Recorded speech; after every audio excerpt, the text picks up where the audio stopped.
This message comes from Capital One Commercial Bank. Access comprehensive solutions from a top commercial bank that prioritizes your needs today and goals for tomorrow. Learn more at CapitalOne.com/commercial. Member FDIC. The Israeli government just approved a new settlement project in the occupied West Bank that would effectively cut it in half.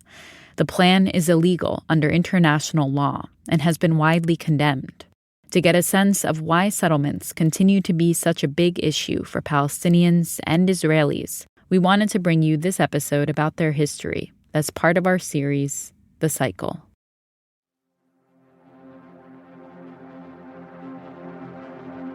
There's a highway that runs from Tel Aviv to the northern suburbs, I guess, of Jerusalem. It's called Highway 443. Much of it runs through the West Bank, and along some parts of it are walls with painted murals on them. Concrete and brick walls, 20 feet high barriers, and fencing with razor wire on top that separate the highway from the occupied Palestinian territory surrounding it. It probably has some security justification. The highway makes the trip between Tel Aviv and Jerusalem faster for Israeli citizens, including settlers who live in enclaves in the occupied West Bank. Palestinian residents of the West Bank, who are given different colored license plates, are not able to drive on most of the highway. To access one part of it, they have to cross a military checkpoint and have a special permit. Most do not. So there is a kind of out of sight, out of mind mentality that we can superimpose this Israeli reality on this territory with minimal contact or even thinking about Palestinians. For Palestinians, it's the exact opposite. In order to have that kind of seamless contiguity, you have to disrupt Palestinian society. The International Court of Justice says Israel's presence in Palestinian-occupied territories is illegal and should end. I think now the international consensus among international human rights groups is that this is a reality of apartheid. This is Khaled El-Gindy. He's a former senior fellow at the Middle East Institute in Washington, D.C., where he directed the program on Palestine and Palestinian-Israeli affairs. Even though we're talking about 700,000 or so settlers compared to 3.1 million Palestinians, they are the marginal community in the West Bank because everything has been set up to serve the settler minority. Since the Hamas-led attack on October 7th, 2023, and Israel's invasion of Gaza, there's also been escalating violence in the occupied West Bank, the bigger of the two Palestinian territories Israel occupies. It's sandwiched between Israel and Jordan and includes East Jerusalem. A Palestinian man was shot dead after a group of armed settlers stormed the village of Jeet, setting homes aflame. At the center of the violence is the issue of settlements. You might be picturing a few tents on a dusty plain, and there are some like that. But many of the settlements resemble an American suburb, with paved roads, nice houses, good schools and playgrounds. If you look at a map of the occupied West Bank today, Israeli settlement infrastructure runs throughout the territory, and Palestinian lands look kind of like Swiss cheese, small islands disconnected from one another. Today, Israeli settlers are primarily economic settlers. They're essentially suburbanites that I believe, if they had been offered the same standard of living at prices that they could afford in other parts of territorial Israel, would have no real reason to be living in the West Bank. This is Sara Yael Hirschhorn. She teaches at the University of Haifa and wrote the book City on a Hilltop, American Jews and the Israeli Settler Movement. So this leaves maybe 30% of the Israeli settler enterprise today that identify as religious Zionists. Some of whom believe all the land in the West Bank was given to the Jewish people by God and should be part of Israel at any cost. I'm saying this very clearly. We will never uproot settlements in the land of Israel.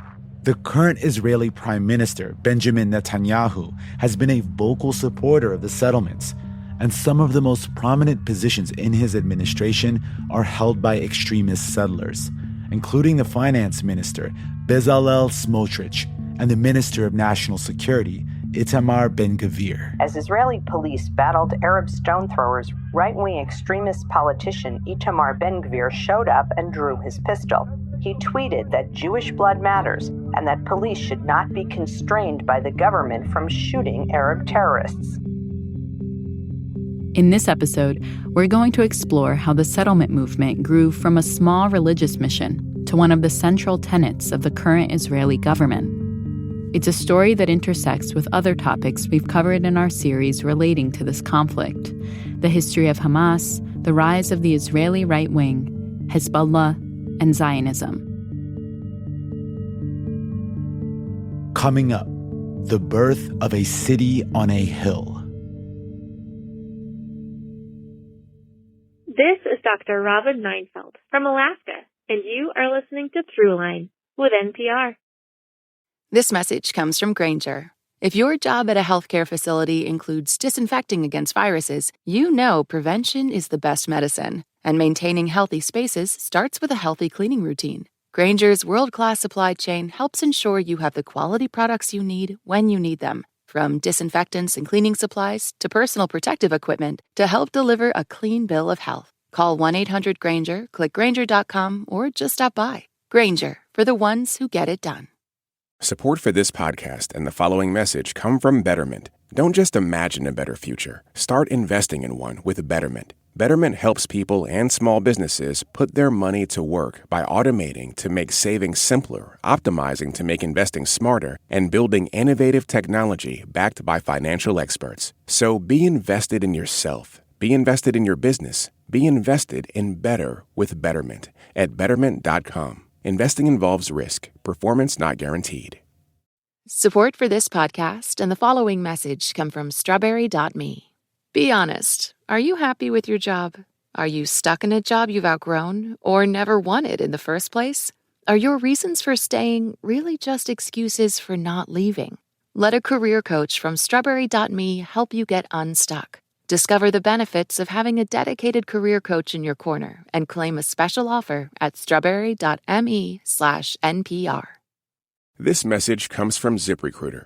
Finding great candidates to hire can be like trying to find a needle in a haystack, unless you use ZipRecruiter. ZipRecruiter doesn't depend on candidates finding you. It finds them for you. That's why 4 out of 5 employers who post a job on ZipRecruiter get a quality candidate within the first day. And right now, you can try ZipRecruiter for free at ZipRecruiter.com/zip. That's ZipRecruiter.com/ZIP. Part 1. On the 7th day. Imagine if you were observing a group of people several hundred years ago who boarded a ship called Mayflower, crossing the ocean and landing on the eastern shores of North America. At that time, you were not aware of the fact that actually you are watching history.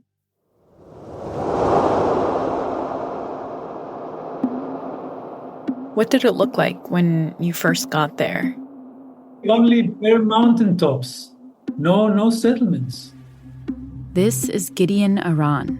He was an anthropology and sociology professor at the Hebrew University in Jerusalem for many years. And back in the mid-1970s, he spent several years doing research, closely observing one of the first settlements built in the occupied West Bank, Kiryat Arba. When they have political meetings, when they prayed, when they played with their kids at home, when they were guarding their settlement, I was there all the time, 24 hours, 7 days a week.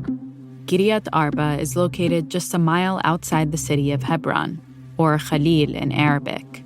Hebron is considered a holy site by Muslims, Christians, and Jews, where Abraham, the father of the Jewish people, is buried.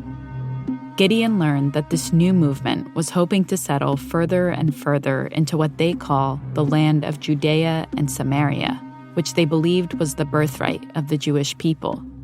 Land that was already inhabited by Palestinians. The idea of pushing the frontier, it is inherently violent. They called their movement Gush Amonim, Gush Amonim, the Block of the Faithful.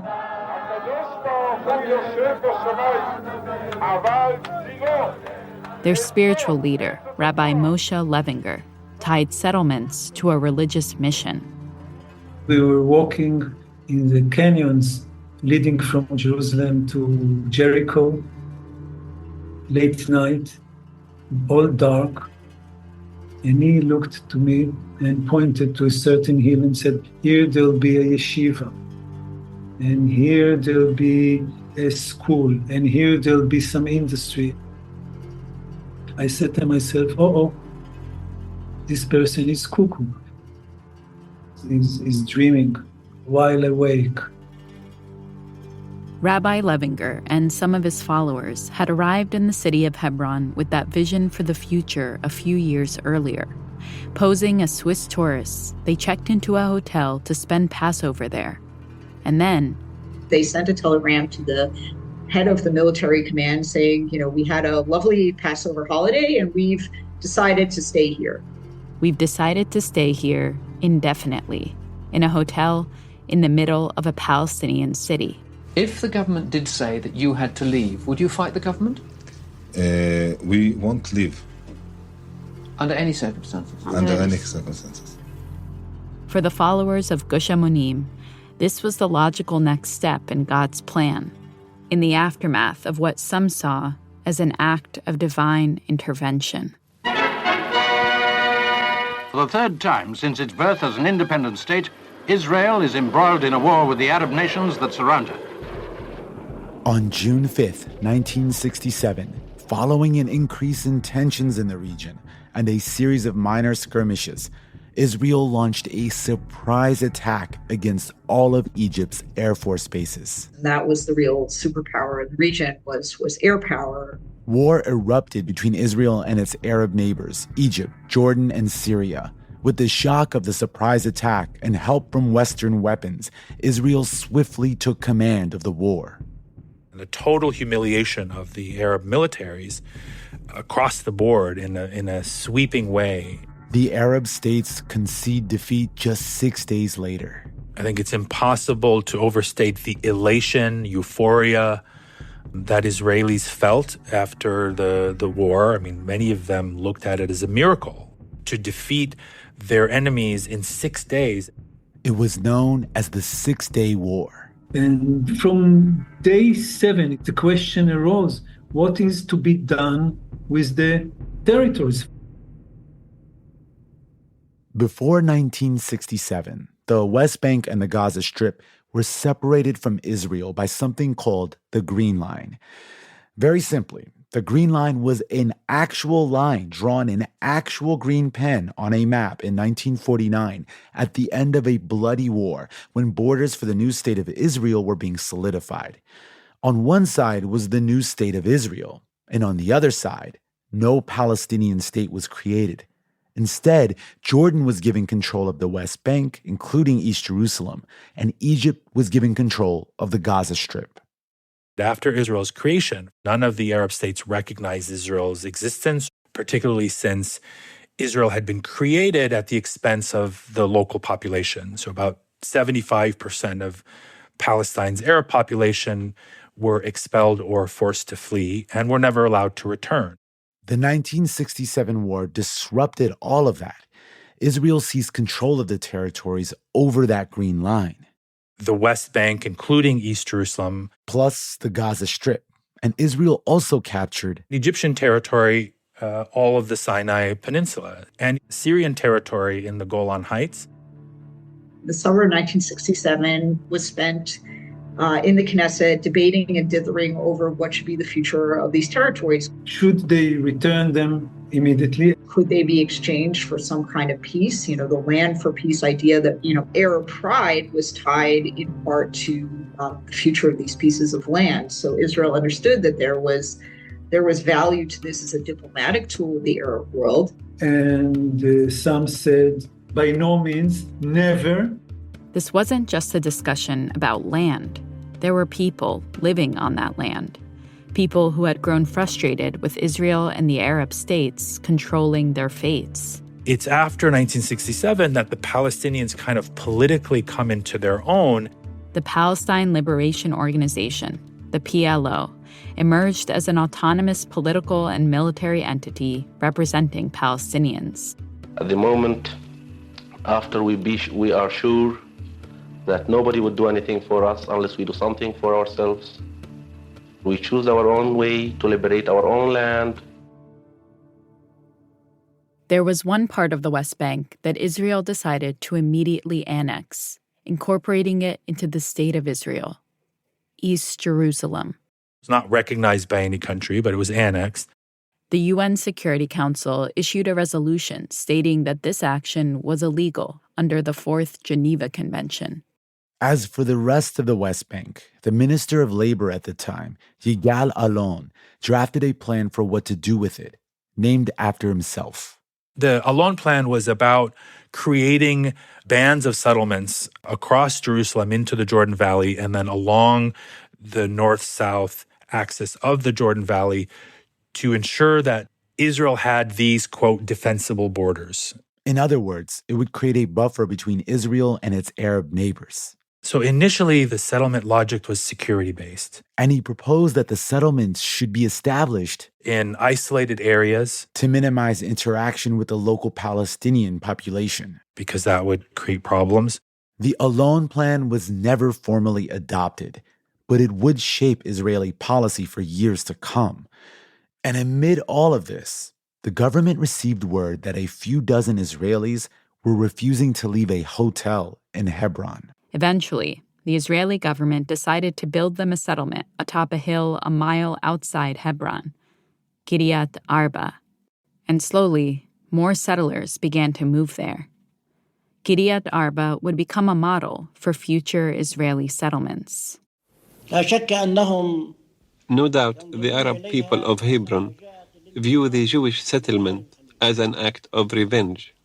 Palestinians, both local communities and political leaders, recognized instantly the threat that the settlements posed because their parents or grandparents remembered the stories of, one day a thriving Palestinian city and then it's a shell of its former self completely overtaken.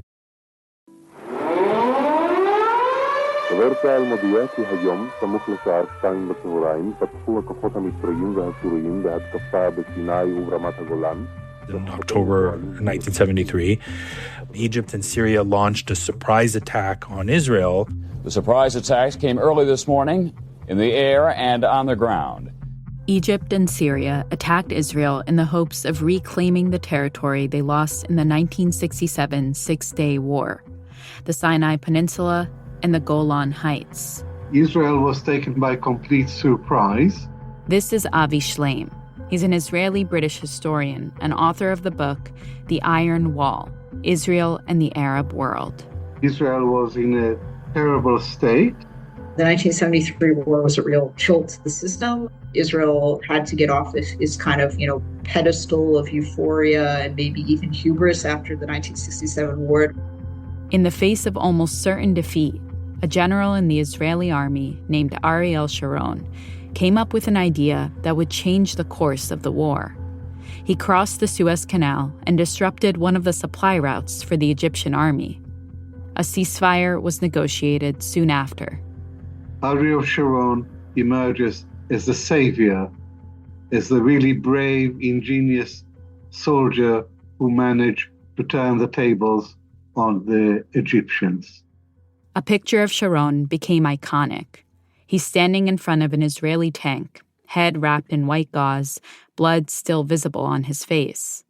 And that newfound fame gave Sharon a pathway to enter politics and push the country further to the right. The Israeli right were divided into different parties, and Ariel Sharon was the strategist who united all these right-wing groups together. Sharon struck a deal with Menachem Begin, the leader of a major right-wing group, and together they created a new party called the Likud. In 1977, the Likud party ran in national elections. This is how its platform began. The right of the Jewish people to the land of Israel is eternal and indisputable, and is linked with the right to security and peace. Therefore, Judea and Samaria will not be handed to any foreign administration. Between the sea and the Jordan, there will only be Israeli sovereignty. Last night, the conservative Likud party, headed by Menachem Begin, swept to victory. You now have a Likud right-wing government ideologically committed to settling all of the land. And a quick note, the Likud is Benjamin Netanyahu's party, which currently runs the Israeli government. Begin adamantly opposes the return of the occupied West Bank to Arab control. Menachem Begin was named prime minister, and he appointed Ariel Sharon Minister of Agriculture. In that role, Sharon will be responsible for the planning and development of settlements in the occupied territories, which he vocally supported, regardless of international sentiment. Are you saying that you think the United States has no business telling you what to do about the settlements here?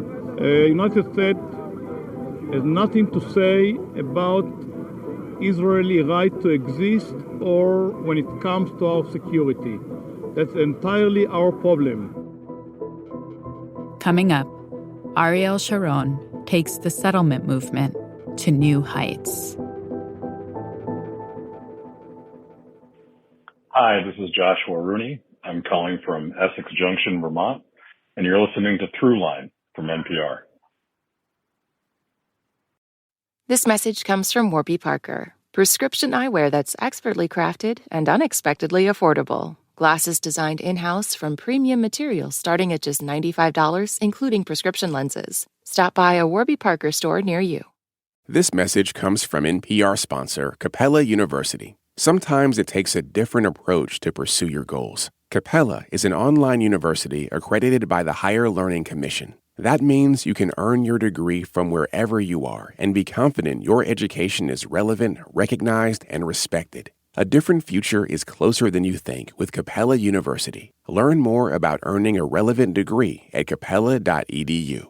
This message comes from Carvana. Why spend time wondering what your car is worth? Instantly track its value on Carvana Value Tracker. Answer a few quick questions and stay up to speed on your car's value. Track your car's value at Carvana.com. Part 2. The Godfather. There can be no voluntary agreement between ourselves and the Palestine Arabs, not now, nor in the prospective future. In 1923, years before the foundation of the State of Israel, a man named Zev Jabotinsky published an article called On the Iron Wall, We and the Arabs. Jabotinsky is considered by many to be the spiritual father of the Israeli right, and historian Avi Shlaim's book, The Iron Wall, is a reference to his article. My readers have a general idea of the history of colonization in other countries. Jabotinsky says, no nation in history has ever willingly made room for another people to come and create a state on its land. There is no such precedent. So, Palestinian resistance to the Zionist project of an independent Jewish state in Palestine is inevitable and inescapable. The only way to realize the Zionist project is behind an iron wall. Behind an iron wall of Jewish military strength, which the native population cannot breach.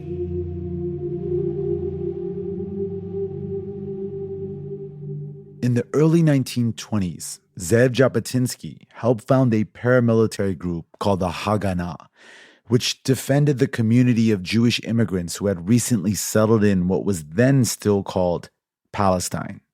At the age of 14, I was initiated. In the mid-1940s, a new recruit named Ariel Sharon was initiated into the Haganah. He describes the experience in his autobiography, Warrior. In an orange grove outside Moshav, a group of us lined up then went one at a time into his small shed, where we stood in front of a Bible and a pistol and took an oath of allegiance. Not long after, in 1948, Sharon and his counterparts in the Haganah took up arms in what Israelis call a war for independence, what Palestinians call the Nakba, or catastrophe.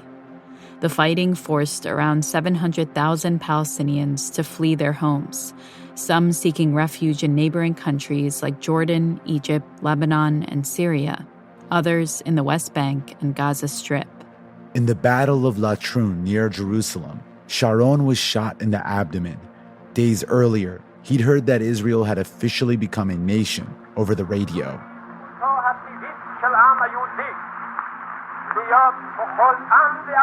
The new prime minister, David Ben-Gurion, addressed the new nation.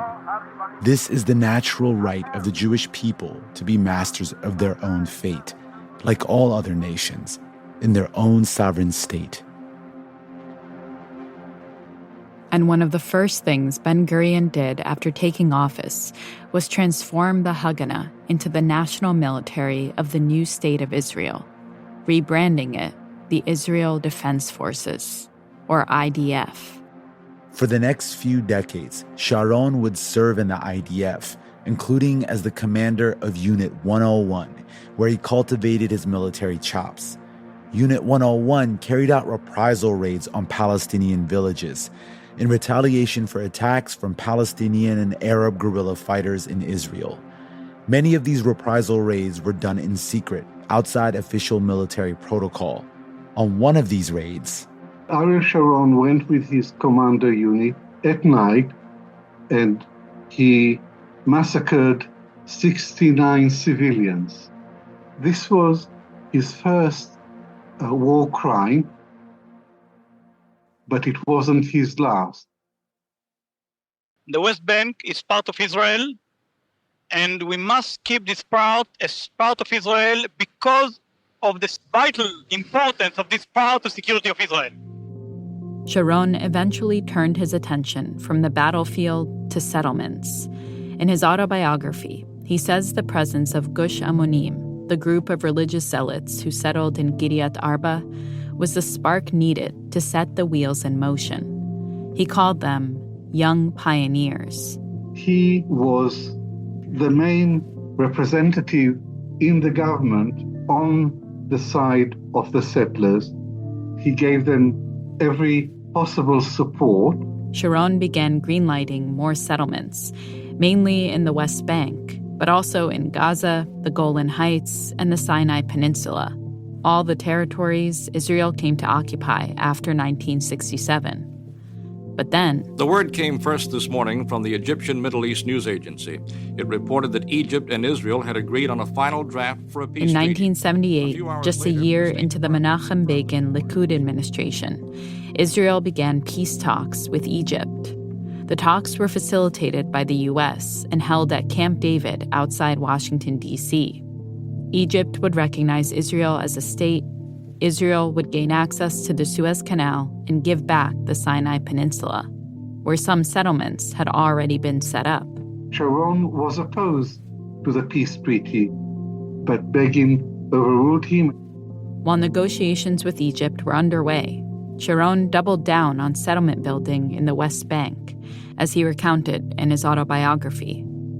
I received permission to establish 3 settlements a month. Then I really started to push.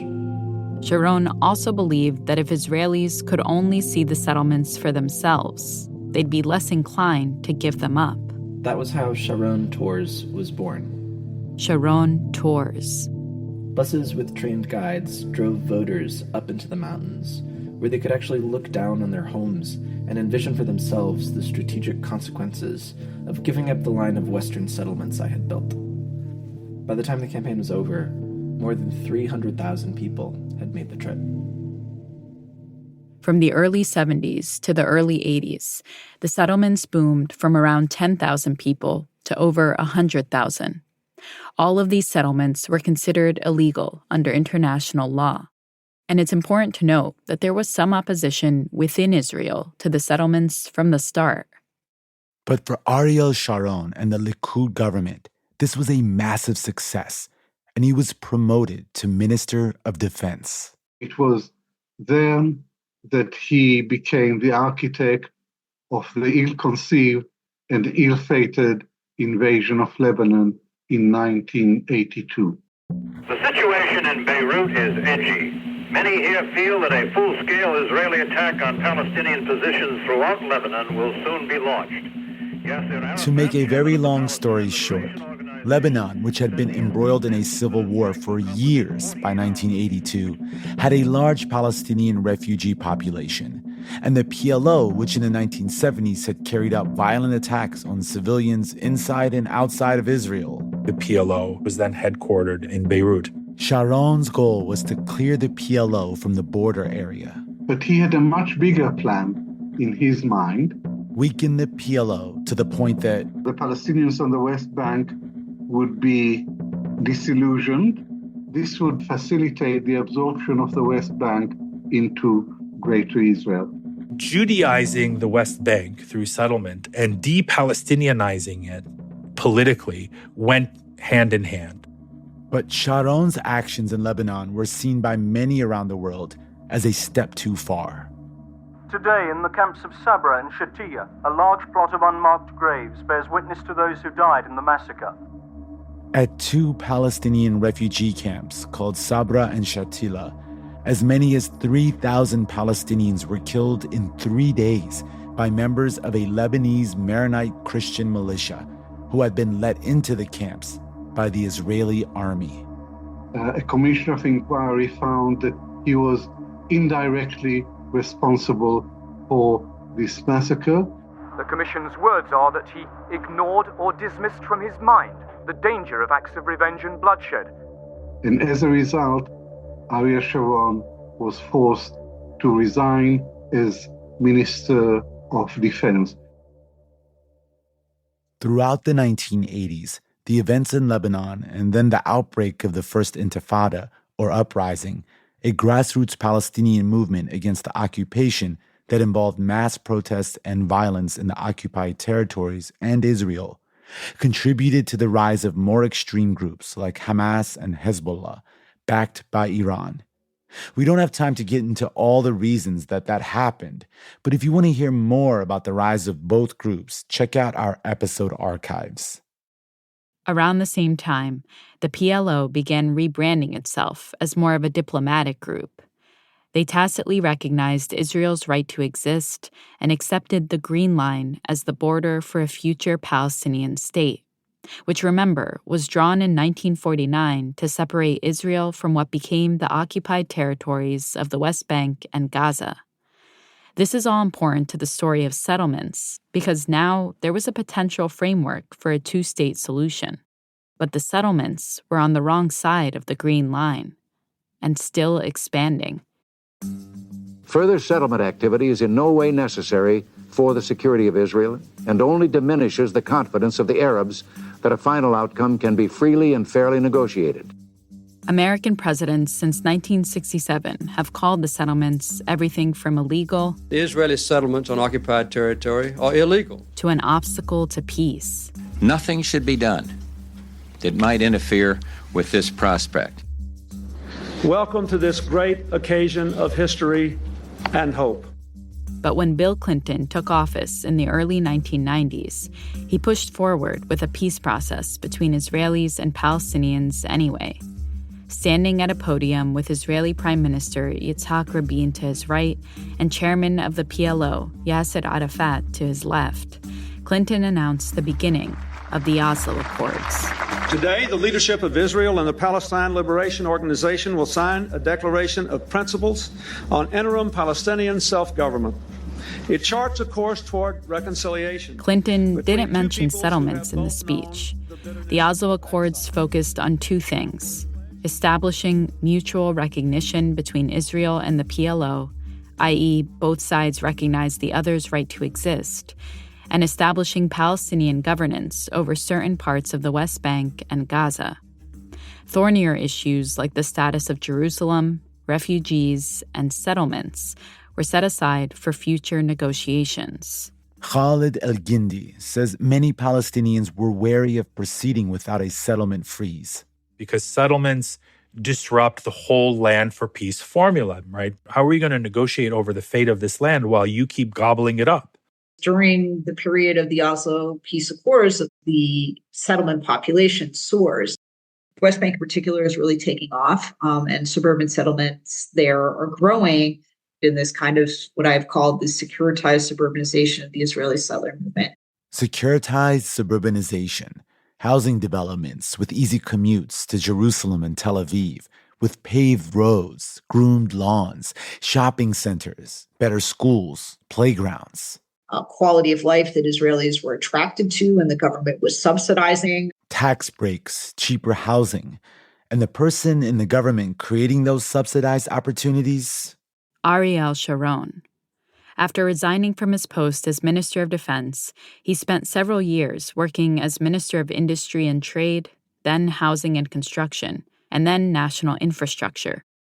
Often, the resources that were needed to shore up these suburbanized settlements, water, electricity, roads, agricultural land, directly impacted the availability of those same resources for Palestinians in neighboring communities.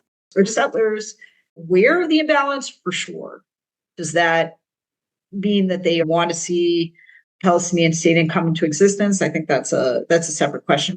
Sara Hirschhorn says while some settlers said they were willing to leave if a Palestinian state was formed, there was a vocal extremist group who actually want to see the ethnic cleansing of the West Bank and, full Israeli sovereignty until the end of time. And some of those extreme voices didn't come from within Israel. The U.S. is almost ground zero for outside support for settlements in the occupied territories.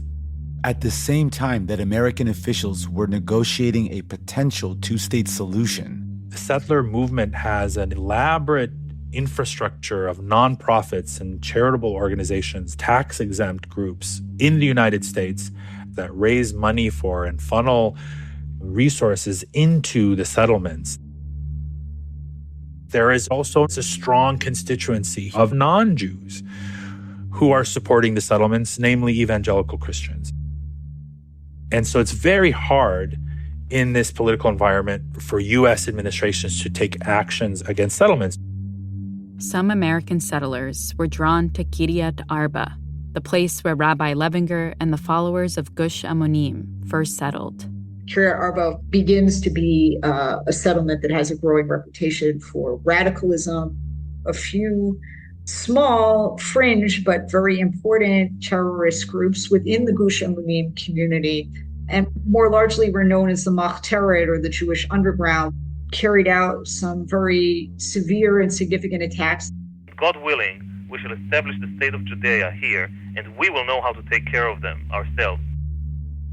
Members of the Jewish underground were eventually arrested, but attacks continued. One of the most severe happened in 1994, less than a year after the first Oslo Accord was signed. An American-born physician named Baruch Goldstein, who had settled in Kiryat Arba, went to the Ibrahimi Mosque in Hebron, also holy to Jews as the Cave of the Patriarchs, during morning prayer. It was the 15th day of Ramadan. Then he opened fire, gunning down 29 Palestinians as they were praying. In the aftermath, Yitzhak Rabin, remember the person who signed Oslo, this was the labor government, so-called left wing, he faced two choices. Choice number one, which was to take the settlers out of Hebron, or number two, double down, keep the settlers there, and militarize the Ibrahimi Mosque against Palestinians. This is Deanna Buttu. She's a Palestinian-Canadian lawyer who now lives between Haifa in Israel and Ramallah in the occupied West Bank. He chose the latter. Israel sent extra troops into the occupied territories, placed a curfew on Hebron, and closed off the Gaza Strip. Palestinians were no longer the people who were the owners of the land. We were now turned into, effectively, the thieves and the interlopers, the people who shouldn't belong. And we were treated as such. The very young chant the word Palestine, an act of faith. So far, they have escaped the despair. But for most Palestinians, faith in a future democracy has declined. By the late 1990s, the lack of progress in the Oslo peace process and escalating violence between Israelis and Palestinians was leading to more disillusionment and extremism. The bombing occurred at an outdoor marketplace, injuring at least 21 others. The Islamic militant group Hamas has claimed responsibility for the bombing. Palestinians grew frustrated with the PLO, which was increasingly seen as corrupt and willing to compromise on the fundamentals of Palestinian statehood. And in Israel, the man who had launched the Oslo era alongside Clinton and Arafat, Yitzhak Rabin, was assassinated by a Jewish religious extremist. There was this fear that Oslo was moving inevitably and irreversibly toward giving up the West Bank and Gaza and possibly even East Jerusalem. Seizing on this fear, a now elderly Ariel Sharon took over as leader of the increasingly hardline Likud party. On Israeli state radio, he'd recently said, quote, "Everybody has to move, run, and grab as many hilltops as they can to enlarge the settlements, because everything we take now will stay ours. Everything we don't grab will go to them." Coming up, Ariel Sharon makes an unlikely comeback. Hi, this is Grace from Green Bay, Wisconsin, and you're listening to Throughline from NPR. This message comes from Lisa. Lisa has a lineup of beautifully crafted mattresses tailored to how you sleep, without the luxury price tag. Each mattress is designed with specific sleep positions and feel preferences in mind. From night one, you'll feel the difference. Visit lisa.com for 30% off mattresses, plus get an extra $50 off with promo code NPR. That's LEESA.com, promo code NPR. This message comes from MIDI Health. If you're a woman over 40 dealing with hot flashes, insomnia, weight gain, or brain fog, you don't have to accept it as just another part of aging. The clinicians at MIDI Health understand what you're experiencing and know how to help. MIDI Health provides specialized care for perimenopause and menopause covered by insurance. Book your visit today at joinmidi.com. That's joinmidi.com. Jaws has been called the perfect movie, the first blockbuster, the film that changed why we go to the movies, but what does it still have to say 50 years later? We're bringing fresh eyes to the film, lifeless eyes, black eyes like a doll's eyes on Pop Culture Happy Hour. Listen on the NPR app or wherever you get your podcasts. Part 3. A New Reality. In the early morning hours of September 28, 2000, Ariel Sharon arrived in the old city of Jerusalem, atop what Jews call the Temple Mount and Muslims call Haram el-Sharif. Both consider it one of the holiest places on the planet. Thousands of Palestinians were there that day.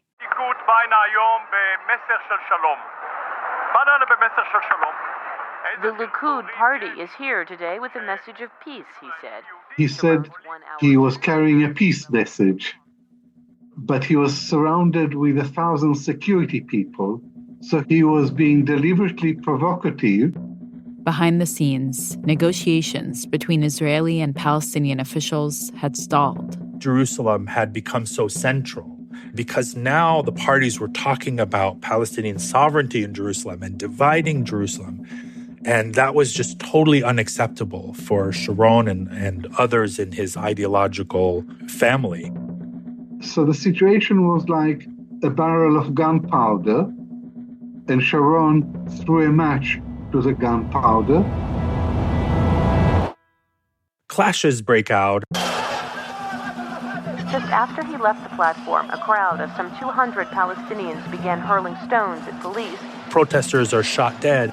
Today's violence in Jerusalem quickly spread to Ramallah on the West Bank. Before you know it, Palestinian students chanted, "We're ready for a revolution." The Second Intifada was unleashed. I arrived on the first day of the second uprising. I had no idea. Diana Buttu had come to the West Bank to be part of the Palestinian negotiations team that was working towards a two-state solution. She would also serve as a spokesperson for the PLO during this time. The Palestinian uprising is now in its second month with no sign of abating. More than 135 people have been killed so far, all but 8 Palestinians. Palestinian leaders basically say their aim is to play both cards. They want to use the violence to fight the Israeli occupation. With their overall goal of return to the peace talks, Israel says this is impossible to do both at the same time. With elections around the corner and the Second Intifada continuing, the sitting prime minister, Ehud Barak, faced an unlikely challenger, Ariel Sharon. Even though Sharon isn't that popular among Israelis, to many Israelis, the right wing looks very prescient now for saying for so long the Palestinians didn't want peace. In February 2001, Ariel Sharon was elected prime minister and doubled down on settlements. The government of Israel will act to restore the security and stability we need. For me, it was terrifying. This was a man who, in the aftermath of the massacre of Sabra and Shatila, was declared to not be fit to be Minister of Defense. But it's okay for him to be Prime Minister. I knew that his rise to power was not only going to lead to a rise in settlements, he laid the groundwork for some of the most horrendous things to be done against Palestinians.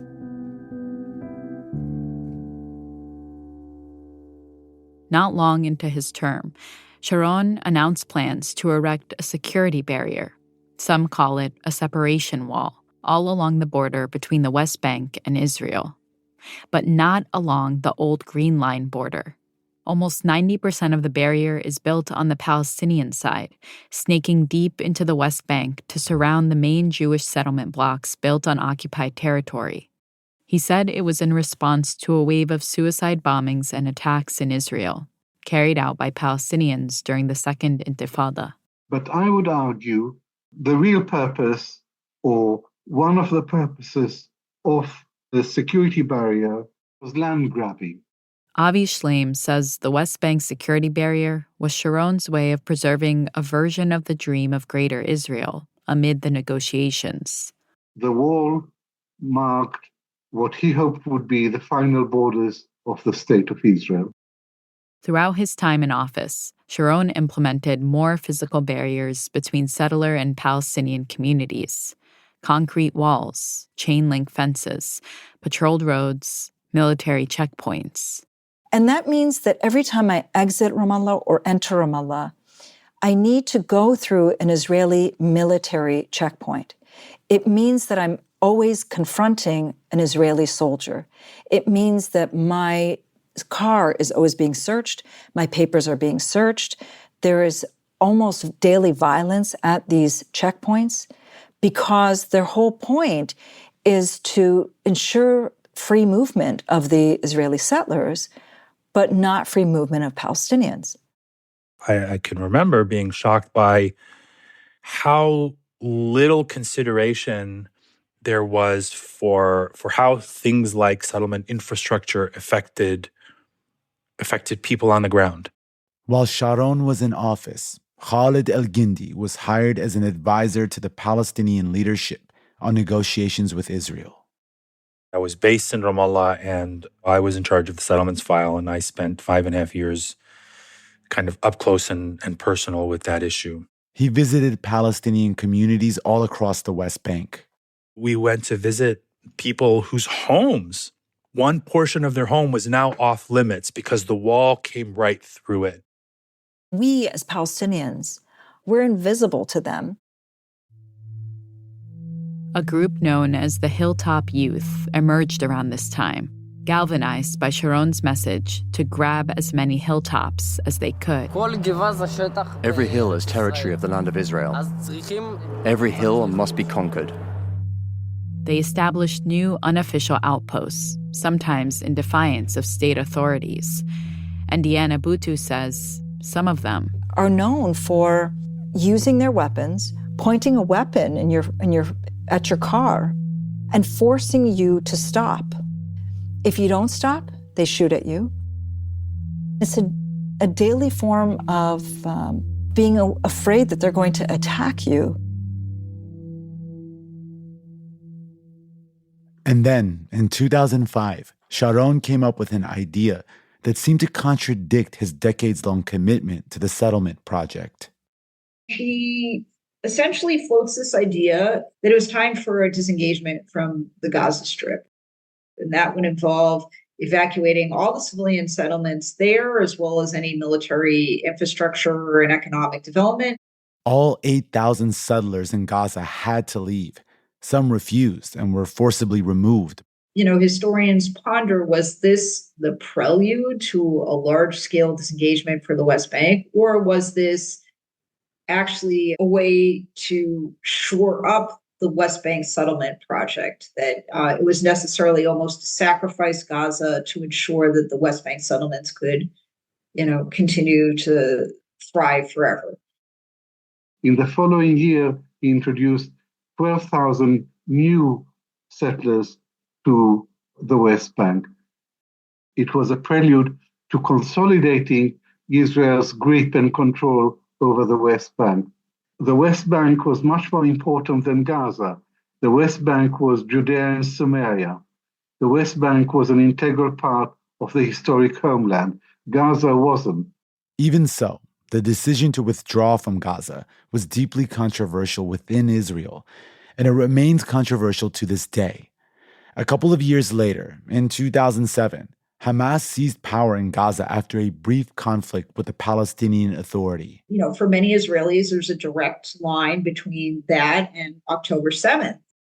In a dramatic twist of fate, shortly after this all took place, Ariel Sharon suffers this catastrophic stroke, which leaves him in a coma for 8 years. And never regains consciousness. President Obama is among the world leaders remembering Sharon as a leader who dedicated his life to Israel. President Shimon Peres says Israel has lost. When he died, the way that people eulogized him totally ignored the harm that he caused. Not just directly, but setting into place this path of just dealing with Palestinians with endless force, no limits, and the world never stopping him.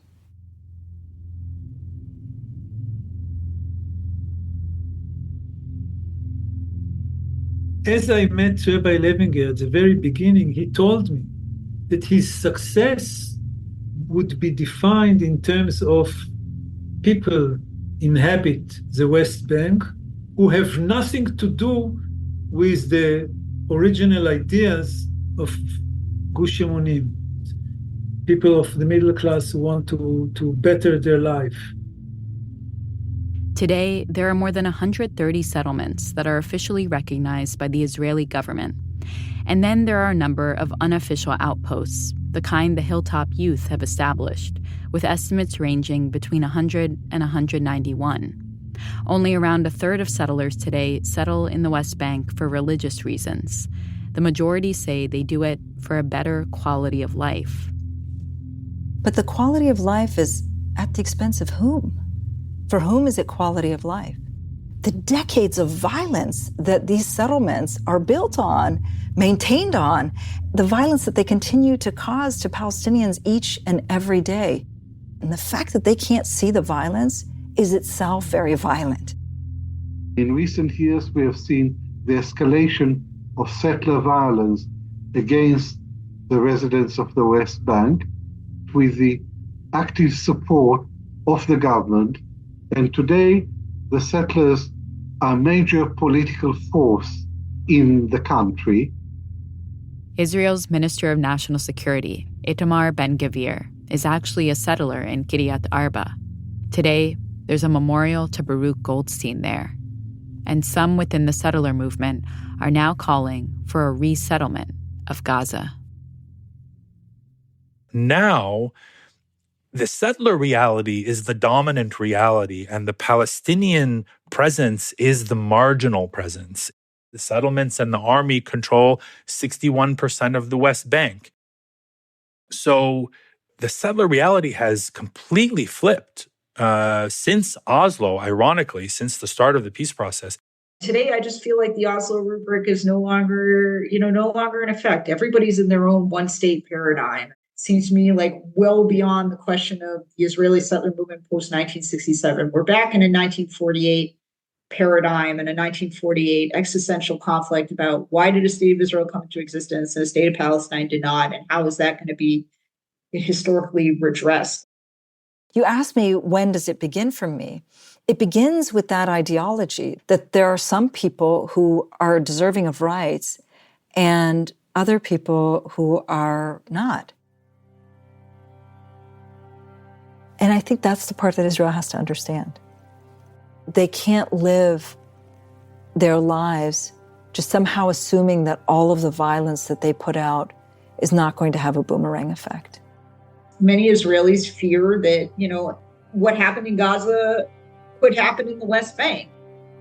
An IDF spokesperson says attacks on Israeli targets in the region have increased significantly since the war started. The spokesperson said IDF soldiers handle attacks on Israeli citizens, while Israeli police handle violations by Israeli citizens, including violent incidents directed at Palestinians, with support as needed from IDF soldiers. In the West Bank, it's terrifying to be there. The Israeli army has been going into, particularly in the northern part of the West Bank, and destroying the cities and killing people as they choose. Who do I turn to for that safety and security? There is no rule of law. It's rule of power. It's the law of power.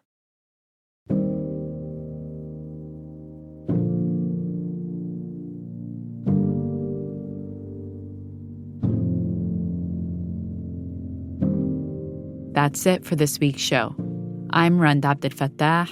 I'm Ramtin Arablouei, and you've been listening to Throughline from NPR. This episode was produced by me. And me, and Lawrence Wu, Julie Kane, Anya Steinberg, Casey Miner, Christina Kim, Devin Katayama, Sarah Wyman, Lina Muhammad, Irene Noguchi. Thanks to Tony Cavan, James Hyder, Daniel Estrin, Greta Pittinger, Johannes Durgi, Puneet Matiwala, Nina Puchalski, Edith Chapin, and Colin Campbell. Voiceover work in this episode was done by Devin Schwartz, Casey Morell, and Nick Neves. Fact-checking for this episode was done by Kevin Vogel. This episode was mixed by Gilly Moon. Music for this episode was composed by Ramtin and his band, Drop Electric, which includes Anya Mizani, Naveed Marvi, Sho Fujiwara. And finally, if you have an idea or like something you heard on the show, write us at throughline@npr.org. Thanks for listening. This message comes from Progressive Insurance and the Name Your Price tool. It helps you find car insurance options in your budget. Try it today at Progressive.com. Progressive Casualty Insurance Company and Affiliates. Price and coverage match limited by state law. Not available in all states. This message comes from NPR's sponsor, Odoo Business Management Software. Some say Odoo is like fertilizer because it promotes growth. Others say it's a magic beanstalk, scaling with efficiency. Odoo, exactly what a business needs. Sign up today at odoo.com. This message comes from Capital One with the Capital One Saver Card. Earn unlimited 3% cash back on dining and entertainment. Capital One, what's in your wallet? Terms apply. Details at CapitalOne.com.